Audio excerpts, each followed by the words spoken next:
ഇതിൻ്റെ ഒരു പ്രത്യേകത ഇവിടുത്തെ ഇത് കണ്ടല്ലോ, ഈ ചുറ്റമ്പലം.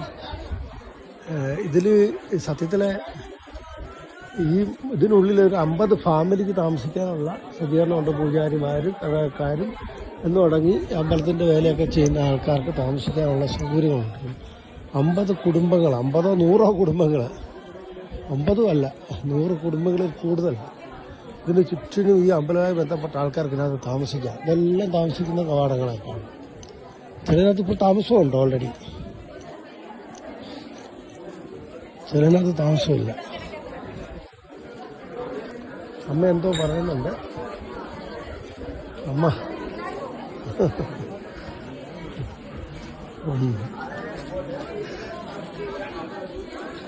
ഇതാണ് വലിയൊരു സംവിധാനമാണ് ഇവിടെ ഉള്ളത്.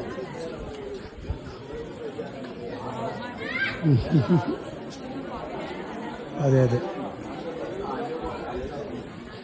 ഒരുപാട് ഫാമിലിക്ക് താമസിക്കാനുള്ള സൗകര്യങ്ങൾ സഹിതം ഒരുക്കുക. എന്ന് വെച്ചാൽ ആ ക്ഷേത്രം അതുമായി ബന്ധപ്പെട്ടത് അല്ല, ആ മതിലിന് വെളിയിലാണ്, പ്രധാന മതിലിന് വെളിയിലാണെന്ന് ഓർക്കണം. അതും ഒരു പ്രദക്ഷിണ വഴി പോലെ റെഡിയാക്കിയിട്ടേക്ക. എന്തായാലും ഒരു മഹത്തായ സംഭവം തന്നെയാണ്, പറയാതിരിക്കാനൊന്നും പറ്റില്ല. നമസ്തേ.